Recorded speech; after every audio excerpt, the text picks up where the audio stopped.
എല്ലാവർക്കും LSSൻ്റെ GK ക്ലാസ്സിലേക്ക് സ്വാഗതം. കഴിഞ്ഞ വീഡിയോയിൽ നമ്മൾ 30 ചോദ്യങ്ങൾ പഠിച്ചു അല്ലേ? ഇനി അടുത്തത് എന്താണ്? നമ്മൾ അതിൽ അവസാനമായിട്ട് പഠിച്ചത് എന്തായിരുന്നു?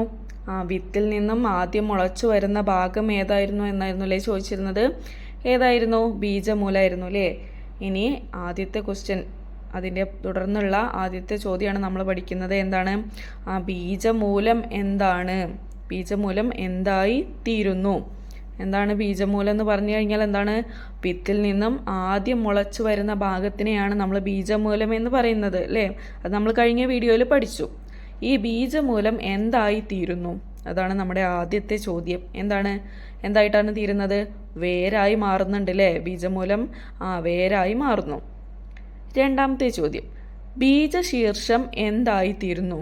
ബീജശീർഷം എന്തായിട്ടാണ് തീരുന്നത്? കാണ്ഡം. ബീജമൂലത്തിനും ബീജശീർഷത്തിനും മുളച്ചു വരാൻ ആവശ്യമായ ആഹാരം എവിടെ നിന്ന് ലഭിക്കുന്നു? ബീജപത്രം. അടുത്ത ചോദ്യം എന്താണ്? ഓക്സിജൻ പാർലർ എന്നറിയപ്പെടുന്ന ആവാസ വ്യവസ്ഥ ഏതാണ്? കാവുകളാണ്. കേരളത്തിൻ്റെ ഔദ്യോഗിക പുഷ്പം ഏതാണ്? നിങ്ങൾക്കൊക്കെ അറിയാലേ കേരളത്തിൻ്റെ ഔദ്യോഗിക പുഷ്പം. അതറിയാത്തവരാരെങ്കിലും ഉണ്ടോ? ഉണ്ടാവില്ല അല്ലേ? എന്താണ്? കണിക്കൊന്നയാണ് നമ്മുടെ കേരളത്തിൻ്റെ ഔദ്യോഗിക പുഷ്പം. തവള ഇര പിടിക്കാൻ ഉപയോഗിക്കുന്ന അവയവം ഏതാണ്?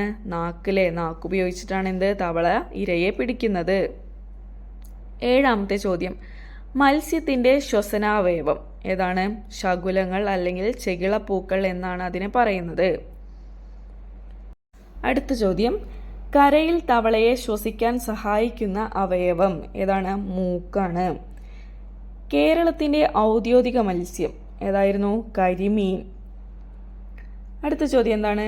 ശ്വസിക്കാതെ വെള്ളത്തിനടിയിൽ ഏറെ നേരം നിൽക്കാൻ കഴിയുന്ന ജീവി ഏത്? ശ്വസനം നടത്താതെ വെള്ളത്തിൽ ഒരുപാട് നേരം നിൽക്കാൻ കഴിയുന്ന ജീവി ഏതാണ്? ആമയാണ് ശ്വസിക്കാതെ വെള്ളത്തിനടിയിൽ ഏറെ നേരം നിൽക്കാൻ കഴിയുന്ന ജീവി. ഇനി 11ാമത്തെ ചോദ്യം എന്താണ്? ജൈവവളമായി ഉപയോഗിക്കുന്ന ജലസസ്യം ഏതാണ്? അസോള. കരയിൽ സഞ്ചരിക്കാൻ നീർക്കോലിയെ സഹായിക്കുന്നത് ആരാണ്? ശൽക്കകൾ. വാലില്ലാത്ത ഉഭയജീവി ഏതാണ്? തവള. തവള എന്താണ്? ഒരു ഉഭയജീവിയാണല്ലേ? അതിനെന്താണ്? വാലില്ല. 14ാമത്തെ ചോദ്യം എന്താണ്? ഏറ്റവും വലിയ ഉഭയജീവി ഏതാണ്? സലമാൻഡർ ആണ് ഏറ്റവും വലിയ ഉഭയജീവി. തവള എന്താണ്? ഒരു ഉഭയജീവിയാണല്ലേ? അതിനെന്താണ്? വാലില്ല. ഇനി ഏറ്റവും വലിയ ഉഭയജീവി ആരായിരുന്നു? സലമാൻഡർ ആണ് ഏറ്റവും വലിയ ഉഭയജീവി. ഇന്ത്യയുടെ ദേശീയ ജലജീവി ആരായിരുന്നു? ഗംഗാ ഡോൾഫിൻ. ഇന്ത്യയുടെ ദേശീയ മത്സ്യം ആരാണ്? അയലയാണല്ലേ? അയലയാണ് ഇന്ത്യയുടെ ദേശീയ മത്സ്യം. ജലത്തിൽ തവളയുടെ ശ്വസനാവയവം ഏതാണ്? ത്വക്ക് അല്ലേ? കരയിൽ തവളയെ ശ്വസിക്കാൻ സഹായിക്കുന്ന അവയവം ഏതാണ്? നമ്മൾ നേരത്തെ പഠിച്ചു. ഏതായിരുന്നു? മൂക്കാണ് അല്ലേ? അങ്ങനെയാണെങ്കിൽ ജലത്തിൽ തവളയുടെ ശ്വസനാവയവം എന്താണ്? ത്വക്കാണ്. 18ാമത്തെ ചോദ്യം, കുട്ടനാടിൻ്റെ കഥാകാരൻ എന്നറിയപ്പെടുന്നത് കുട്ടനാടിൻ്റെ കഥാകാരൻ എന്നറിയപ്പെടുന്നത് ആരാണ്? തകഴി ശിവശങ്കര പിള്ള. അദ്ദേഹം കുട്ടനാടിനെ കുറിച്ച് ഒരുപാട് കഥകൾ എഴുതിയിട്ടുണ്ട്. അങ്ങനെയാണ് അദ്ദേഹം കുട്ടനാടിൻ്റെ കഥാകാരൻ എന്ന് വിശേഷിക്കപ്പെട്ടത്. ഉറൂബ് എന്ന തൂലികാ നാമത്തിൽ അറിയപ്പെടുന്നത് ആരാണ്? PC കുട്ടിക്കൃഷ്ണനാണ് ഉറൂബ് എന്ന തൂലികാ നാമത്തിൽ അറിയപ്പെടുന്നത്. ആദ്യമായി ജ്ഞാനപീഠ പുരസ്കാരം നേടിയത് ആരാണ്? G ശങ്കരക്കുറുപ്പിനാണ് ആദ്യമായിട്ട് ജ്ഞാനപീഠ പുരസ്കാരം ലഭിച്ചത്. കലകളുടെ രാജാവ് എന്നറിയപ്പെടുന്ന കലാരൂപം ഏതാണ്? കഥകളി.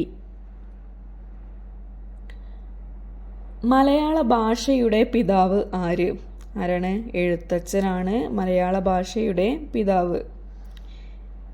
ഇന്ത്യയിലെ ആദ്യ സമ്പൂർണ്ണ ഡിജിറ്റൽ പൊതുവിദ്യാഭ്യാസ സംസ്ഥാനം ഏതായിരുന്നു? കേരളം. നമ്മുടെ കേരളത്തിലാണ് ആദ്യത്തെ സമ്പൂർണ്ണ ഡിജിറ്റൽ വിദ്യാഭ്യാസ സംസ്ഥാനമായി പ്രഖ്യാപിച്ചിട്ടുള്ളത് ഏതാണ്?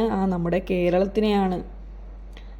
മികച്ച പഞ്ചായത്തിന് കേരള സർക്കാർ നൽകുന്ന പുരസ്കാരം ഏതാണ്? നിർമ്മൽ പുരസ്കാരം.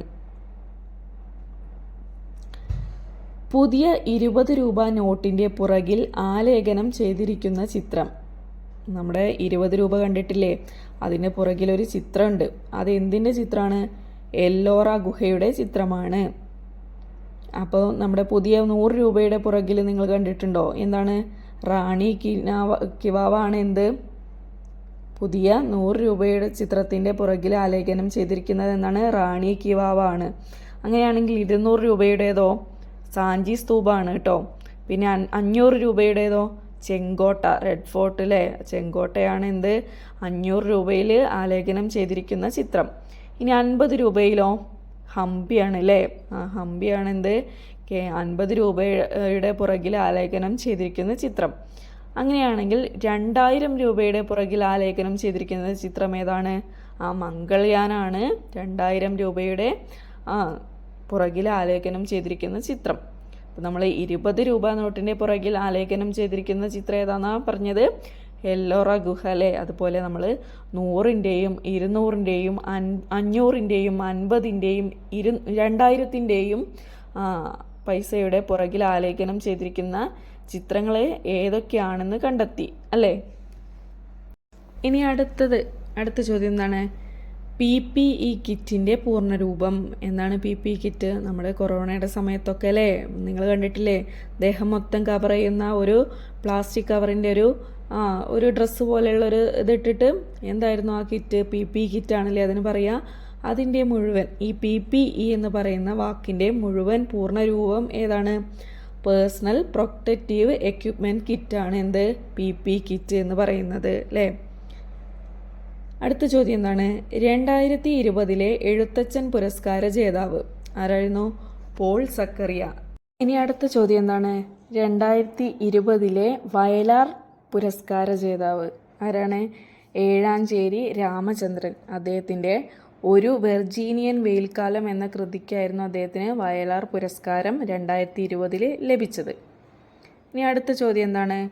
COVID-19 രോഗം പരത്തുന്നത് ഏത് വൈറസാണ്? ഏതാണ്? കൊറോണ വൈറസ് അല്ലേ.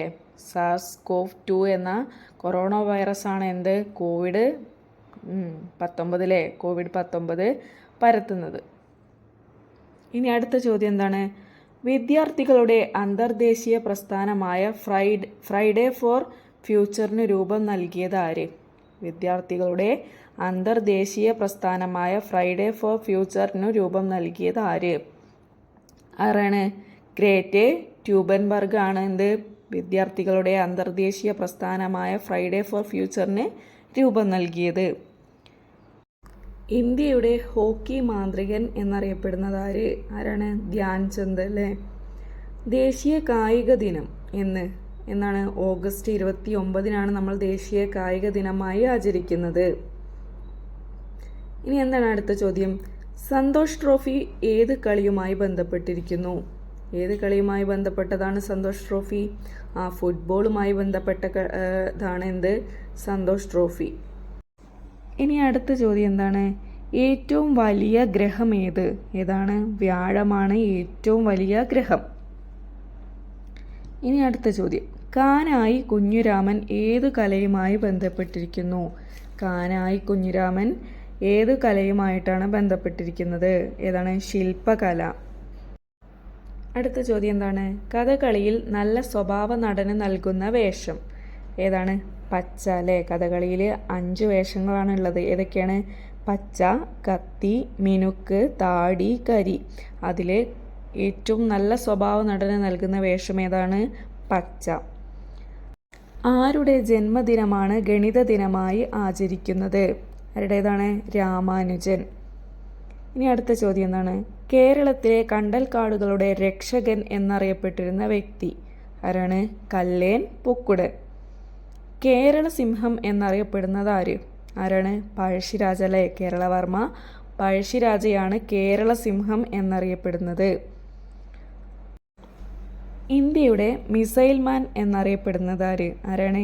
APJ അബ്ദുൾ കലാം. കേരളത്തിൻ്റെ ദേശീയ നൃത്തരൂപം ഏതാണ്? മോഹിനിയാട്ടം. നെഹ്റു ട്രോഫി വള്ളംകളി നടക്കുന്ന ജില്ല ഏതായിരുന്നു? ആലപ്പുഴ ജില്ലയിലാണ് അല്ലേ.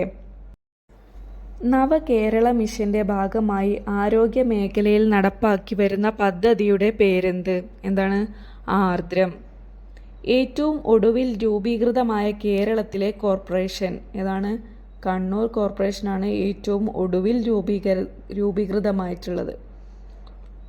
എന്താണ് അടുത്ത ചോദ്യം? 44ാമത് വയലാർ സാഹിത്യ പുരസ്കാരം ലഭിച്ചതാർക്ക്? ആർക്കാണ്? ഏഴാഞ്ചേരി രാമചന്ദ്രൻ. ഏത് കൃതിക്കായിരുന്നു? ഒരു വെർജീനിയൻ വെയിൽക്കാലം എന്ന കൃതിക്ക് 2020 ഏഴാഞ്ചേരി രാമചന്ദ്രന് വയലാർ അവാർഡ് ലഭിച്ചത്. എന്താണ് അടുത്ത ചോദ്യം? COVID-19 രോഗബാധയെ തുടർന്ന് സ്കൂളുകൾ തുറക്കാൻ സാധിക്കാതെ വന്നതിനെ തുടർന്ന് കേരളത്തിലെ പൊതുവിദ്യാഭ്യാസ വകുപ്പ് ആരംഭിച്ച ഓൺലൈൻ പഠന പരിപാടിയുടെ പേരെന്ത്? എന്തായിരുന്നു? ഫസ്റ്റ് ബെല്ലിലെ നമ്മൾ ക്ലാസ്സൊക്കെ കാണുന്നത് ഇതിലൂടെയായിരുന്നു. ഫസ്റ്റ് ബെല്ലിലെ നമ്മൾ TV-യിലൂടെയും ഫോണിലൂടെയൊക്കെ ഫസ്റ്റ് ബെൽ എന്ന പ്രോഗ്രാമിലൂടെ നമ്മൾ കണ്ടിട്ടുണ്ടല്ലേ, കൈറ്റ് വിക്ടേഴ്സ് ചാനലിലൂടെ. ഓർമ്മയില്ല എല്ലാവർക്കും? ഇടുക്കി, എറണാകുളം എന്നീ ജില്ലകളിലൂടെ മാത്രം ഒഴുകുന്ന കേരളത്തിലെ ഏറ്റവും വലിയ നദി ഏത്? ഏതാണ്? പെരിയാറാണ്. ഇടുക്കി, എറണാകുളം എന്നീ ജില്ലകളിലൂടെ മാത്രം ഒഴുകുന്നത്. അതെന്താണ്? കേരളത്തിലെ ഏറ്റവും വലിയ നദി കൂടിയാണ് ഇത് പെരിയാറിലെ. അതേത് ജില്ലയിലൂടെയാണ് ഒഴുകുന്നത്? കേരളത്തിൽ ഇടുക്കി, എറണാകുളം ജില്ലകളിലൂടെ മാത്രമാണ് ഒഴുകുന്നത്. അതെന്താണ്? കേരളത്തിലെ ഏറ്റവും വലിയ നദിയാണ്. ഇനി എന്താണ് അടുത്ത ചോദ്യം? ഭൂമിയുടെ ഏക ഉപഗ്രഹം ഏത്? ഭൂമിയുടെ ഏക ഉപഗ്രഹം ഏത്? ഏതാണ് ഭൂമിയുടെ ഏക ഉപഗ്രഹം? ചന്ദ്രനാണ് അല്ലേ. ഇനി അടുത്ത ചോദ്യം എന്താണ്? ചാന്ദ്രയാൻ 1 വിക്ഷേപിച്ചത് എന്നാണ് ചാന്ദ്രയാൻ 1 വിക്ഷേപിച്ചത്? 2008 ഒക്ടോബർ 22 എന്താണ് ചാന്ദ്രയാൻ 1 വിക്ഷേപിച്ചത്. ഇനി അടുത്ത ചോദ്യം എന്താണ്? ചാന്ദ്രയാൻ 1 വിക്ഷേപണ വാഹനത്തിൻ്റെ പേര്. ഈ ചാന്ദ്രയാൻ 1 വിക്ഷേപിച്ച വാഹനത്തിൻ്റെ പേരെന്താണ്? PSLV XL ആണ് ചാന്ദ്രയാൻ 1 വിക്ഷേപിച്ചത്. അപ്പോൾ ഇന്നത്തെ നമ്മുടെ ഈ വീഡിയോയിലൂടെ നമ്മൾ 50 GK ക്വസ്റ്റ്യനുകളും അതിൻ്റെ ഉത്തരങ്ങളുമാണ് പഠിച്ചത്. അപ്പോൾ എല്ലാവർക്കും വീഡിയോ ഇഷ്ടപ്പെട്ടെന്ന് വിചാരിക്കുന്നു. നിങ്ങൾക്ക് വീഡിയോ ഇഷ്ടപ്പെട്ട് കഴിഞ്ഞാൽ നിങ്ങളുടെ കൂട്ടുകാർക്കും കൂടെ ഒന്ന് ഷെയർ ചെയ്ത് കൊടുക്കുക. ഓക്കെ.